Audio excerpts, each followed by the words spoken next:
Hello, everybody, and welcome to another episode of the Ramblings of an Insomniac. I am Courtney.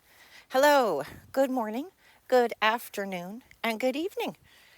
I hope you guys are having a wonderful day or had a wonderful day.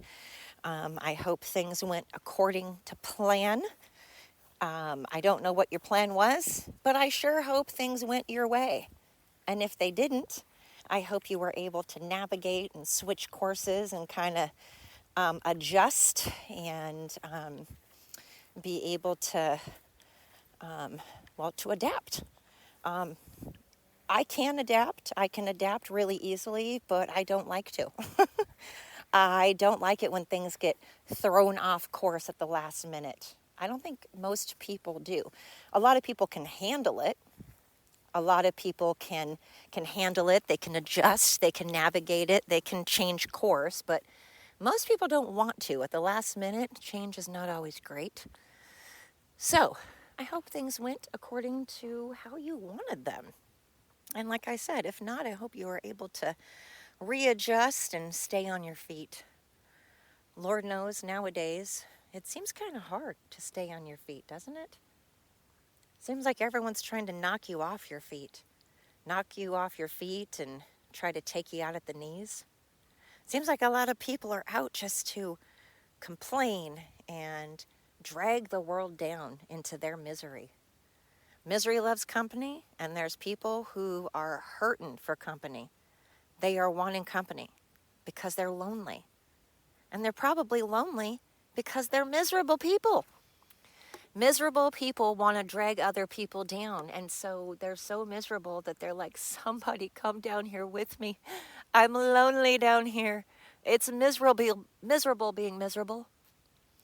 Anyway, I always start my podcast and say hello, and then I jump right into things. I never give any foreplay. I never talk it out first. I just hop right into my forecast. I'm tired. I hop right into my podcast without any kind of introduction, any kind of seducing. I don't try to lure you in with my sexy voice. I'm just kidding. I don't have a sexy voice. I wouldn't know how to be sexy. I'm past sexy, okay, you guys. I don't even try anymore. I'm just like, look, I'm doing good if I have brushed my hair, teeth, and put some makeup on and done something with myself. Okay, that's not true. I always brush my teeth and hair, and I always, keep myself clean. I have good hygiene. But what I'm saying is, sexy is not on my list of priorities right now. It's not something I'm feeling, that's for sure, and it's not something I'm striving to really be. I mean, I want to be attractive, sure. I want to be fit. I want to be, hygienic and, you know, I want to take care of myself, but sexy is not really on my radar these days, I have to say. Um, Sexy and Courtney are two words that have not been put together in a huge amount of time, if ever. Who knows if it's ever been put together? I don't think I've ever been called sexy necessarily. Um, I don't, yeah. I've never been one to, look all seductive and stuff. I'm pretty awkward. There was a meme once that said, me flirting. Me. Do you like bread? Also me. Um, yes. Or no, do you like bread? Yeah, that was it. That was the meme. It was, see, I can't even say the meme right. Lord, I'm tired. I really need to learn to stop doing podcasts when I'm tired. I had an endoscopy today. Thought you guys should know that. The only reason I'm telling you that is I didn't sleep very well, and then I went and had an endoscopy, and they put you out. And, you're only out for 5 seconds, not a big deal or anything. But I was already tired, and then they gave me sleepy juice, and then now I'm dragging ass today. And it's muggy. It's really muggy today. We had this awesome, freaking awesome thunder and lightning show yesterday. I mean, I know you can't see thunder, but you can hear it, and it was pretty awesome. And there was thunder and lightning for 4 hours yesterday. It was awesome. I loved it. I haven't seen lightning in forever, and I love it. It's great. It made me look up stuff about lightning, and I was sitting there out on the porch watching it, and it was pretty awesome. I like myself a good storm. I mean, not hurricane, not tornado or anything, not flood. I just mean a good storm. I feel like it's good, you know? It's like, ah. And oddly, the rain coming down was warm. It was pretty crazy. I live in Oregon. I don't live in, some tropical place, but the rain was even warm. And it was weird because it was like 90 something degrees. And then it got cooler. And then all of a sudden we had a bunch of thunder and lightning. It was awesome. I could use a little more. We could use some more rain. We have had a dry winter and summer, so we could certainly use some more rain. And we got some yesterday. It was quite lovely. And I love the smell when it's been hot for a long time and like muggy and stuff and humid, and then all of a sudden it rains. Oh, God, I love that smell. Fantastic. So, again, I'm sorry. I don't really do well with the introductions. I just kind of go, hi, and then blah, blah, blah, blah. So, sorry about that. If this is not your first time listening, then you know that I do this. And you're used to it. And you're like, that's Courtney. This is what she does. She just, again, it's called Ramblings of an Insomniac, you guys. What did you expect? Of course I'm going to ramble. I said it in the title. I was honest, right? I gave you the heads up. All right. What's on my mind? Family. Sons, being a mom. And how when your sons get older and they are grown adults, they're adults. And so your role changes. You're still their mom, but you're sort of more their friend in a way because you're not really going to parent them as far as like, tell them what to do. You kind of wait for them to ask for advice, or maybe you don't wait. Maybe you just give them advice unsolicited. I do sometimes, and I know I shouldn't. I realize I should not give unsolicited advice, but I do. Not all the time. I try. Hey, over here, guys. But I do. And let me tell you, it's really hard as a parent when you don't get along with one of your children. It's hard as a mom because, you carried them and you gave birth to them and you're their mom and you're a parent. They're your family member. And you hope and pray that you get along with your family. You hope that you get along with your mom and dad, your siblings, and your children, because you should. Family members should be close. They should be able to trust each other. They should be able to depend on each other. They should be able to, be there for each other through thick and thin, no matter what. Family should be close. Family should get along. They should laugh. They should get along. Especially parents. Parents should get along with their kids.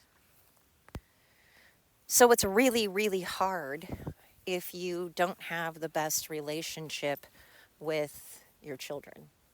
It makes it difficult. And as a parent, myself, as a mom, I have a son that we have just always had we've had a difficult relationship. Well, that's the understatement of the year. We've had a very, very strained relationship since birth, pretty much. He was very colicky. He pretty much cried and ate, but didn't sleep. He wasn't happy. He was always a pretty unhappy kid. And then he went through a window from like 5 to 10 where he seemed happy and he seemed like everything was good. And then at like 11, he kind of turned into a punk.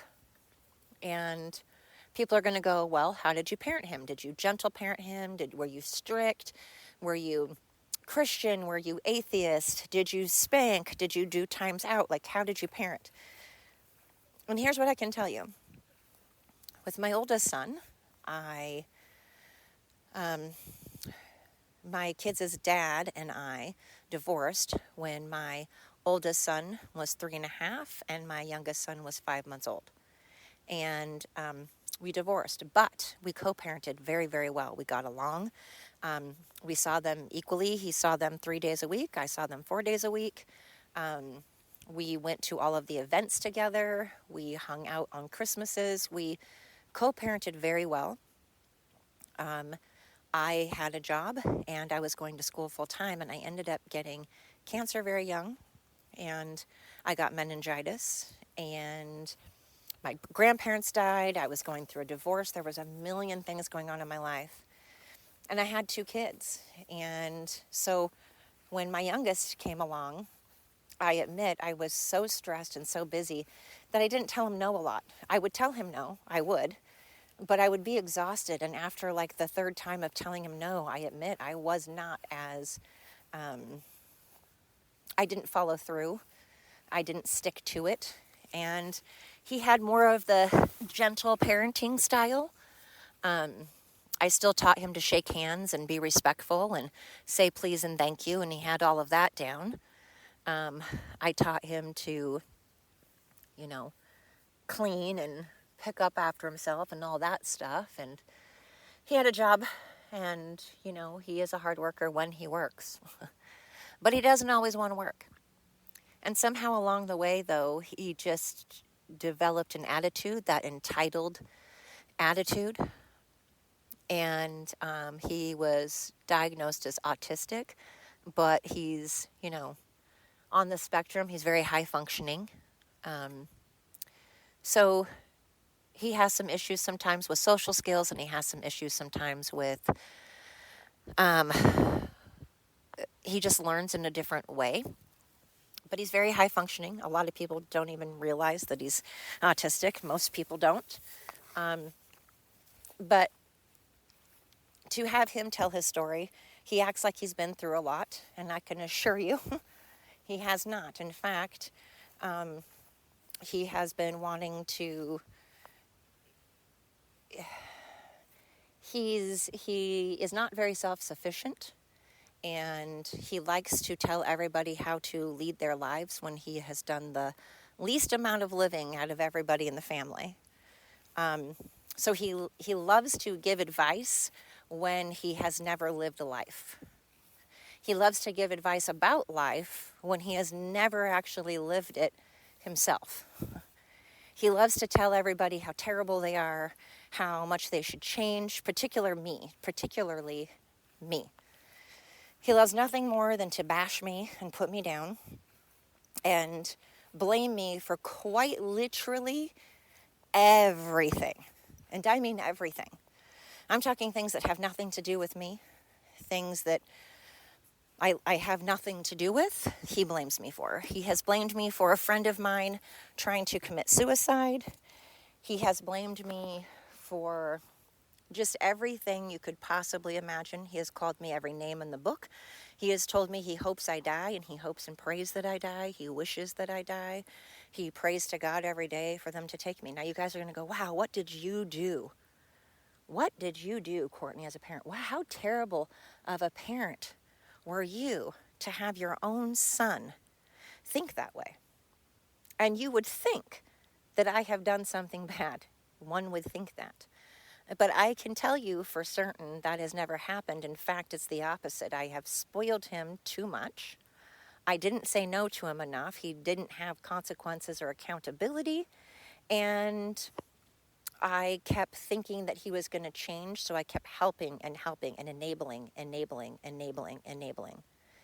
And to the point that he grew into a lazy, entitled narcissist who somehow feels the world owes him everything, but that he doesn't have to output anything. And in the meantime, he acts like he is worldly and knowledgeable and oh so wise. But he hasn't lived on his own, and he hasn't had a relationship yet. And so he doesn't know heartbreak. He doesn't know the stress of bills and living on your own. That part's my fault. That's absolutely my fault. I coddled him far more than I did my older son, and there's a big difference between the two of them because of it. My older son has lived on his own since he was 18. He has worked since he was 14, full time. He has always worked. He has paid his bills. He has gone through some hard times, yes. He is not a perfect human because, like I say on every single podcast, there's no such thing as a perfect human. So my older son has issues, of course, has things to work on, as do I and you listening. We all do. And if you think you don't, well, that's your issue. You think you don't have issues, and we all do. I'm not saying we all have a lot of them. I'm not saying we're all super fucked up. I'm just saying we're not perfect and we all have something. So my older son is definitely not perfect, and he has had struggles, and he has had things that he has done that aren't great. But he's also amazing, and he's also wonderful and a hard worker and an amazing father and a great provider, and he tries and bends over backwards to make sure he's a good provider and father, especially father. And it's amazing to me, though, when you can have someone that you've given birth to that you can just not like sometimes. I love both of my sons very, very much. I would be devastated if something happened to either of my sons. I want to make that clear. I absolutely love both of my sons, and I don't want anything to happen to either of them. But I'm going to say something that not a lot of people are going to admit, and people may think I'm a horrible parent and a horrible person, but I will bet you $1 million, many people out there listening can identify what I'm going to say. I think people, if they're being honest, they can identify with what I'm going to say. And that is, I don't like my son right now. I'm sorry, I don't. I don't like the person he has become. I'm not going to say man because he doesn't act like a man at all. And I don't like who he is. I love him very much. And I want nothing but the best for him. I want him to be happy. God, I want him to be happy because he's miserable right now. And he is hell-bent on blaming the entire planet, especially me, for his misery. He's not taking accountability for it. He will never take accountability for it because he's a victim. He's got that victim mentality that all these wokey McWokersons have decided to encourage and promote. And so he's taken his cue. He has watched way too much social media and has seen these entitled brats running around throwing temper tantrums anytime they don't get their way, anytime they want something. They whine and cry and throw temper tantrums. So, he's like, hot damn, I'm going to do the same. Seems to be the ticket. Seems to be encouraged. There's no accountability anymore. And they don't tell you when you become a parent that sometimes you and your child may not see eye to eye. I mean, I'm not talking about the occasional argument. I'm not talking about the occasional disagreement. Parents always have times and moments where their kids are like, I hate you. But they don't mean it. Rarely does a child mean it when they say it to their parent. My son means it. He means it. He has said it more times than I can count. And he has said worse things than that. And I kept thinking, oh, he's going through something, or oh, this. And I kept just thinking and forgiving him and thinking, maybe it's a phase, maybe he's struggling with something he's not telling me about. I always try. I try really hard to find the reasoning. Again, I say this on every podcast. On every podcast I say, I try my best to find the good in people, to figure out why people behave the way they do. I'm always trying to dissect people's brains and figure out what's making them behave the way they are, what's making them say and do the things that they do. I try to not just cast people off. I try to give people the benefit of the doubt. I try to be nice because I think maybe someone's just never been nice to them before. Ooh, maybe someone has never been nice to them. And they just need that one person. Sorry, I'm picking blackberries and eating blackberries. But sometimes I do that to my own detriment. I don't say no when I should. People take advantage of me because I'm a sucker. because I'm a pushover for someone that may, have problems. I pick partners that have issues because I'm a cliche and I think I can fix them. Boy, raise your hand if you're one of those people who loves themselves a good fucking fixer-upper. Chandler Layton has a song about it, a fucking fixer-upper, and it's so true. I think it's just called fixer-upper, but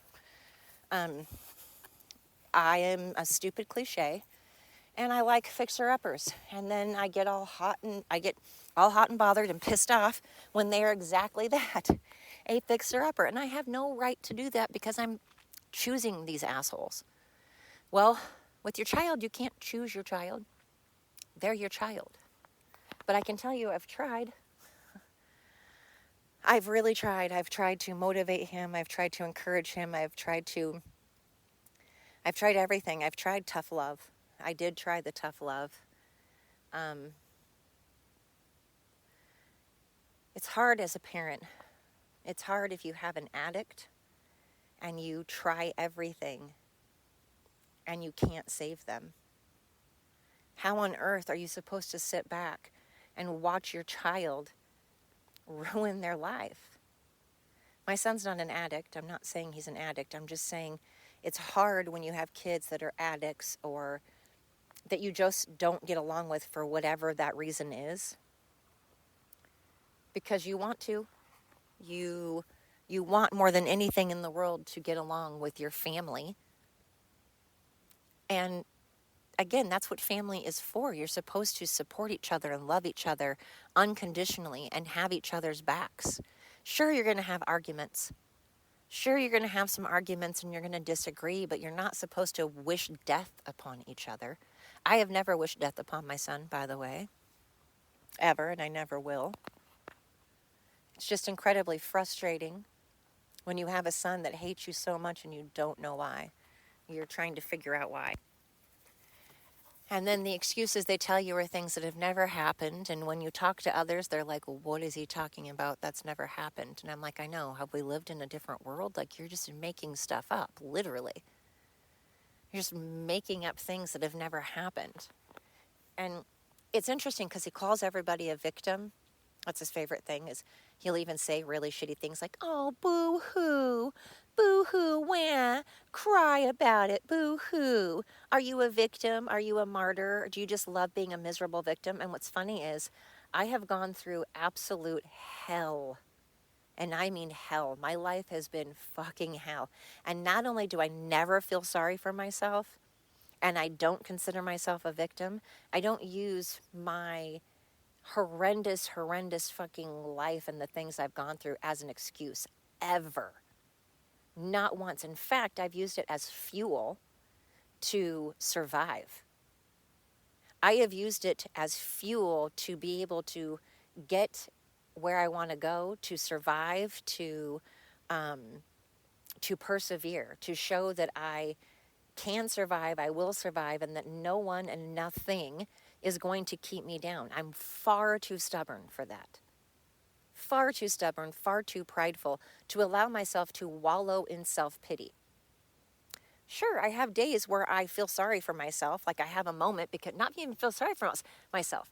I have days where I am scared and I am tired and I am sad because I have a right to be scared and tired and sad because I have gone through something like my mom dying. Because maybe my mom died, maybe my dog died, maybe I am going through stuff with my son. And so, of course, I'm going to cry sometimes, and I'm going to have days where I'm sad or days that I am upset.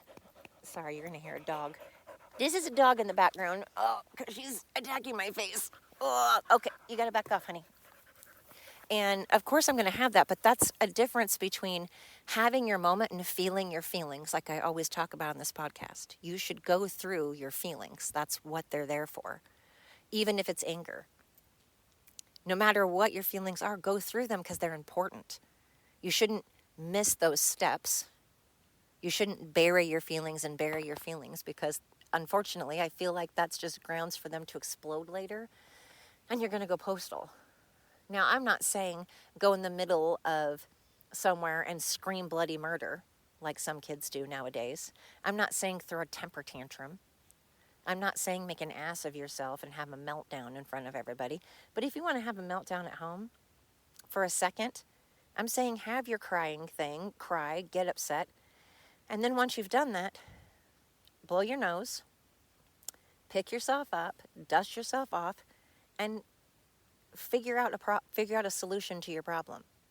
Figure out what you can control, what you can fix, and what you can't.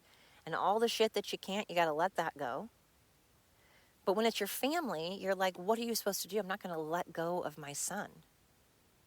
But then I'm like, maybe I do need to do that. Maybe I need to absolutely separate myself from my own son, because he causes me ulcers and literal migraines and literal ulcers and insomnia. It's not joy anymore. It's not a joy to be around him because he is an unhappy, entitled narcissist that preys on me when I am going through the worst things in my life. Whenever I'm going through a very, very, very rough time, he picks those times to attack me, to just treat me horrifically. It's so weird. And again, I don't know what kind of human tells their mother that they pray every day that she has a heart attack and dies, especially when I'm telling you folks, he's never been abused. He's never been physically, mentally, or sexually abused. Everybody's taken care of him his entire life. He gets to sit around. He has worked about 7 years out of his 29 years of existence. So he has got to sit around, eating for free, living for free, not having a care in the world, no bills, everybody paying for everything. His brother, he loves to attack his brother for things that happened 20 years ago that he didn't even do. His brother's been the best brother in the world. Sure, his brother fights with him sometimes. Sure, his brother's mean to him, was mean to him sometimes. Sure, his brother is once in a while shitty to him. Because, hello, that's called being a brother. That's called being family. That's called being a human. But what he neglects to understand is that his brother's been 40 times the brother that most brothers are. His brother has taken him places, has taken him to Australia and taken him on a cruise, and has always done stuff with him.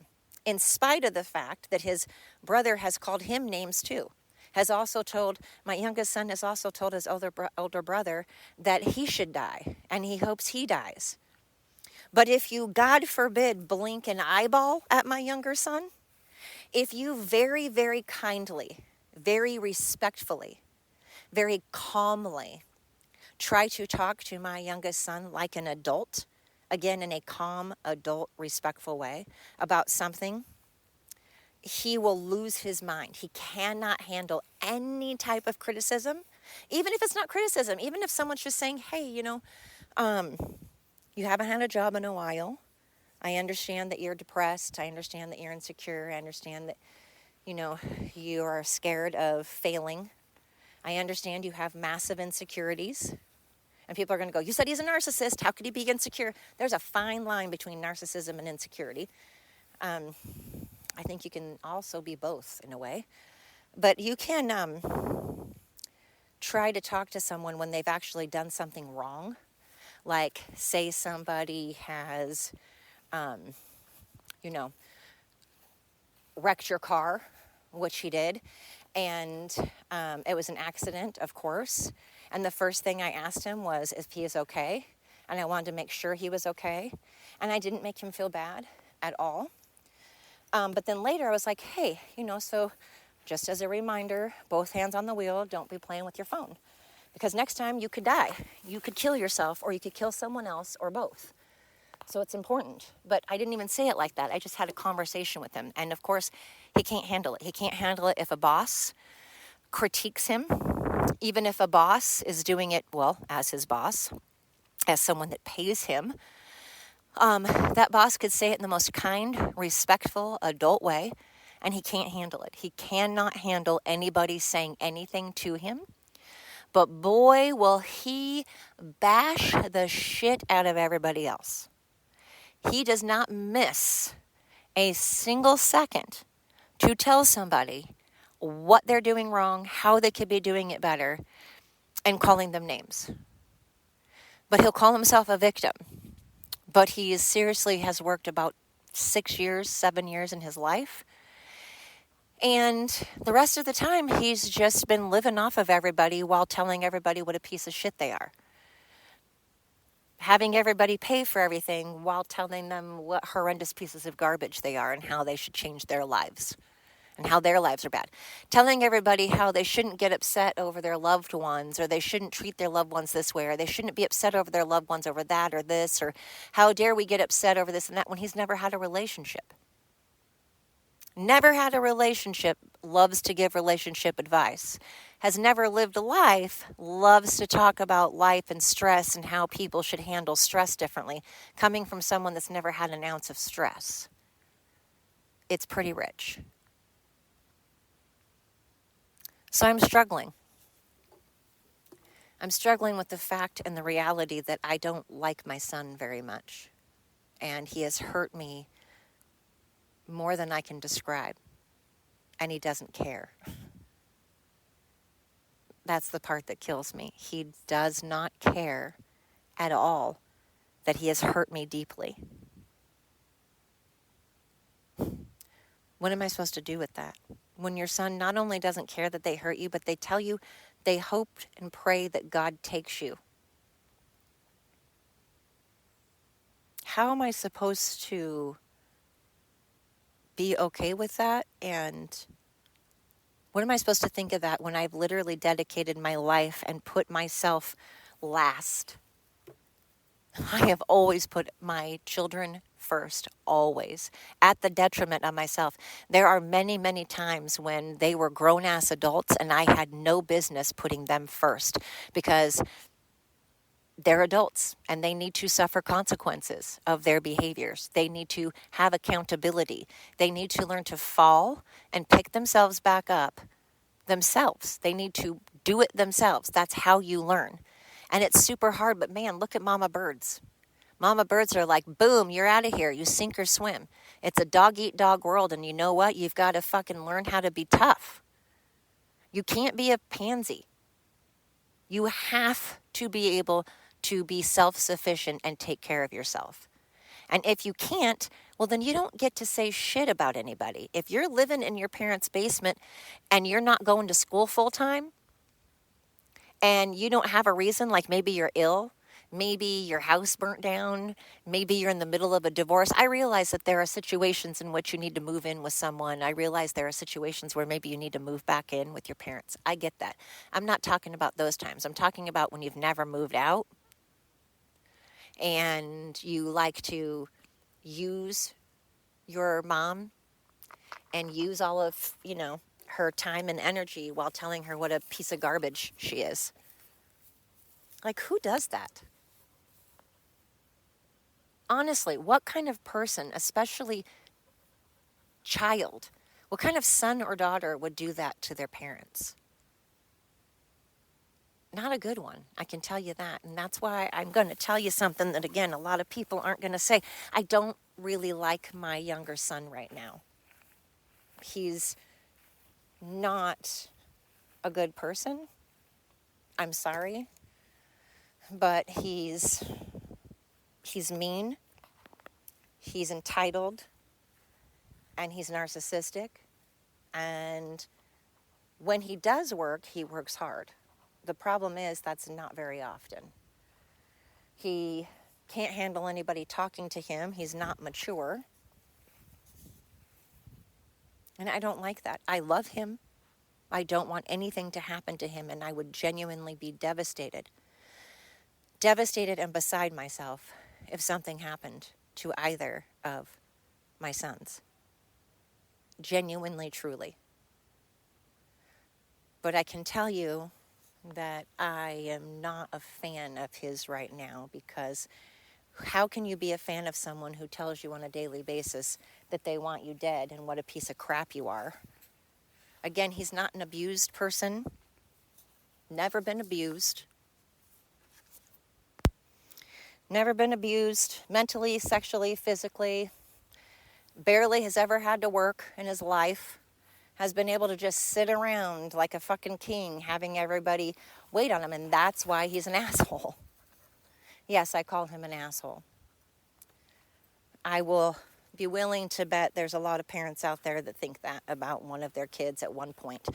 Not all the time, but maybe at some point in their life, just like you think that maybe about your spouse or your parents at some point in your life. Right this moment in my life, I think he's an asshole. That's why I wanted to do this podcast, because I'm sure that there are parents out there that feel that way. Hell, I'm sure we feel that way about our siblings, about our parents. And we've all had that moment where we're like, I hate you. And we've said that to our parents. Of course, we don't mean it. I mean, maybe I can't speak for you. Maybe you did mean it. I don't know. Maybe you really hated your parents because maybe they really were shitty, horrible parents. I don't know. I'm not saying there aren't shitty, horrible parents and people out there, but I'm not one. I'm not perfect. Nope. But I'm not a bad person, and it hurts a lot when I can handle strangers not liking me. I can absolutely handle strangers telling me I'm a piece of crap and calling me names. That's fine. Bring it on. Don't care. Not even a little bit. Could not care the tiniest smidge of a bit if a stranger doesn't like me. Don't care what a stranger thinks of me. I care a lot, though, what my family thinks of me, especially because the only family I have left are my 2 sons and my grandkids. And that's it. That's all she wrote, folks. I have nobody else. I have a very small family that consists of, sons and 3 grandkids and the mother of my grandkids. So you guys are going to go, why'd you call her the mother of your grandkids? Because girlfriend, my son's girlfriend. And other than that, biologically, though, I consider my son's girlfriend's kids my grandkids. I consider them my grandkids, but biologically, they're not. Biologically, I have 1 grandson and 2 sons in my family. So I have 3 people biologically left in my entire family. Everybody else in my family is dead. So I care a lot what they think about me, So I had a conversation with his dad, and I was like, look, something's gotta change. What do you suggest? And he just needs a dose of reality. He needs to be dropped off somewhere and be like, you know what? Fucking figure it out, because you have had people hand you money after money and you blew it on gambling. You chose to blow it. You didn't save it. You didn't use it for what we said. You've had the opportunity to live rent-free for 10 years so you could save up money to live on your own. 10 years to save up money to live on your own. You've been handed money after money after money. He even won a Keno, a huge amount in Keno. Blew it all. Didn't save it. Didn't use it to get his own place. But tells everybody else how terrible they are. I have tried to get him to go to counseling. I said I'd pay for it. I said I would take him there and back if he needed me to. I offered to pay for it. I offered to pay for us to go to counseling. Unfortunately, you can't really force someone to go to counseling when they're an adult. And he needs it, but he doesn't think he needs it. He thinks we all need it. He suggests all the time that everybody else needs counseling. But he's the youngest and hasn't lived on his own or had relationships or paid bills, but boy, does he know life, though. He knows all about life. Libby, come. He's a big, tough man who hasn't lived, but like I said, likes to tell everybody else what they need to do, how they need to do it, and he does it in the rudest way possible. But God forbid you blink your eyeballs at him even a little bit wrong. Oh, he'll lose his mind on you. He'll fucking flip out on you. He can't handle it. I don't know how he's going to live life out in the real world. I don't know how he's going to find a partner. But I want happiness for him. I want him to find a partner. I know he's a good person inside. I know he has it in there somewhere. I've seen glimpses. I've seen glimmers. I've seen him be nice to other people. He's rarely nice to me, but I've seen him be nice to others. So I know it's in there. I don't know. I don't know what you're supposed to do when you're a parent and you just kind of have to go, sorry, I gotta kick you out, and I guess you're homeless because you've made really poor choices and you have bit the hand that feeds you entirely too many times. You've had 1,000,001 people have forgiven and forgiven and forgiven when you haven't even apologized. He doesn't apologize either. But boy, will he hold you responsible for something 20 years ago. 20 years ago, he will hold it over your head and use it as an excuse as to why he is not where he wants to be today. All because maybe his brother 20 years ago picked on him. But if you bring up something from yesterday that he did, why are you living in the past? Why are you living in the past? Stop living in the past. Stop bringing up the past. The past, the past. I'm like, it was yesterday. It was yesterday, and you're still doing it. So it happened 24 hours ago, and you're still doing it now, so it's still relevant now. But something that happened 20 years ago that has not happened since, that people have apologized for profusely, that was no big deal. It was kids being kids and like nothing, literally nothing whatsoever. To him, it's a huge deal. Because again, you can't look at him cross-eyed without it being a gigantic deal. But boy, can he rake you over the coals, and you're supposed to deal with it. And if God forbid you tell him not to talk to you that way, well, then you're just a martyr piece of shit baby, and he'll go, oh, boo-hoo, cry about it. But he cries all the time, and he's always the victim. It's the biggest hypocrisy ever. And I know part of it's my fault. Like I said, I was exhausted, and I have had a lot of stuff go on in my life that were not my fault, by the way.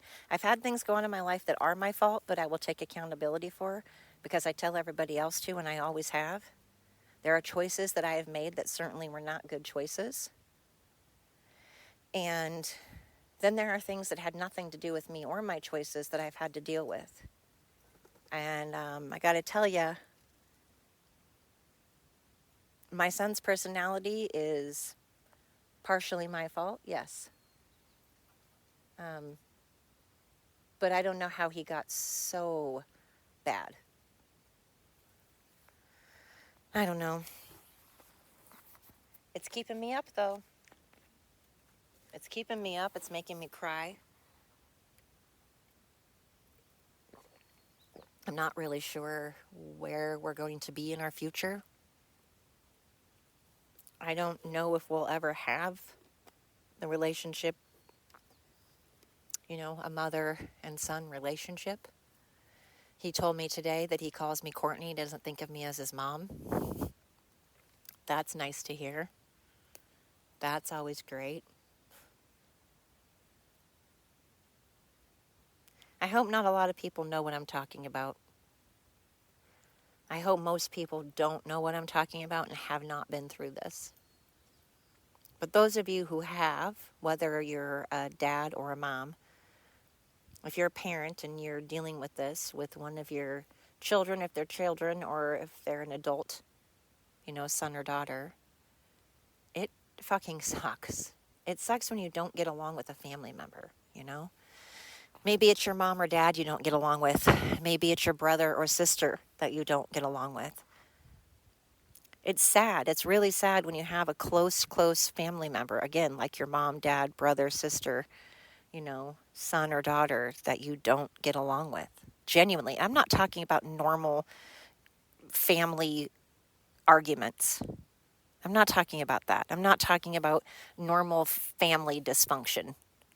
Everybody has that. That's not what I'm talking about. I'm talking about actual dysfunction, you know?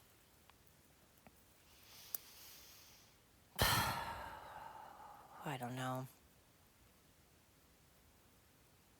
It's really weighing on me, though, and it's doing a number on my health. I can tell you that. My son might get his wish. I very well could have a heart attack soon. And what sucks is the last thing I hear from him is that he wants me dead. I try to tell people that all the time. The last thing you say to someone, when you go to bed at night, are you okay with the last thing that you said to somebody? Like if they died the next moment and the last thing that you said to them, are you okay with the last thing you said to your son, daughter, mom, dad, sibling, partner, your husband or wife? Are you okay with the last thing that you said to them? I know that we all get in fights and we all say and do things that we regret sometimes because, again, we're not perfect. We're not perfect, so of course we're going to say and do things sometimes that are shitty. Obviously, that's going to happen, but are you truly, truly comfortable, though, with the last thing that you said to someone to where if you found out that they were dead the next morning, are you okay with what you said to them? Because I think my son is totally fine. That's what makes me so sad and brokenhearted. I think he does not give a shit that the last thing that he said to me was cruel and completely unnecessary, unwarranted. And that'll be the last thing I hear. And I'm not okay with that. But he is. And that's pretty fucked up, So I don't know if you're fighting with a family member.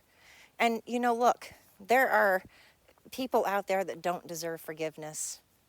I think that we assume that because someone is a family member that we have to tolerate their behavior, that we have to put up with it, that we have to forgive them. But depending on what they've done, we do not have to forgive people's terrible behavior. We don't have to put up with it and tolerate it at all, and we shouldn't. Otherwise, people will usually keep doing it. That's why my son keeps doing it, because I've tolerated it, because I kept thinking, oh, if I just stick with him, if I just love him so much, if I just keep loving him, if I just keep having hope, and I just keep trying to help him, he'll change. He'll change. But some people just don't change, unfortunately. Some people aren't built for change. They don't think they need to change. If they don't think they need to change, they certainly aren't going to change. So, what are you supposed to do? It's really hard to not have a good relationship. It's just hard. Again, if this were some stranger, that's fine. But when it's your family, when it's your son, it's just, well, to say I don't sleep is an understatement. I mean, I had an endoscopy today because they're like, we think you have ulcers. And my stomach is in knots all the time. I don't sleep. I worry about him and who he is now and who he's going to be. I don't know if he's going to be alive, for how long he'll be alive if he keeps acting this way. I don't mean because I'm going to do anything to him. I don't mean that. I'm just saying he just has an attitude and he's going to say the wrong thing to the wrong person. That's what he doesn't get. He's always been around his family And he thinks he can go around talking to people however he wants because he's only been around his family. And his family ends up forgiving him.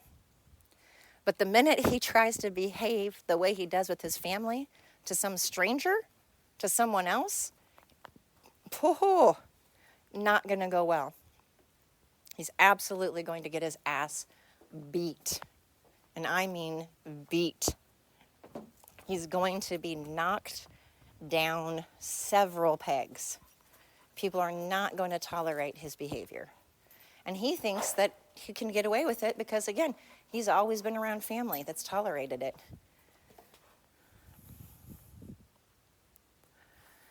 So I wanted to do this podcast to talk about that, and I don't know if anyone can understand what I'm going through. I don't know if anyone's going through it or has gone through it with any family member of theirs, but it's been keeping me up, I'll tell you that.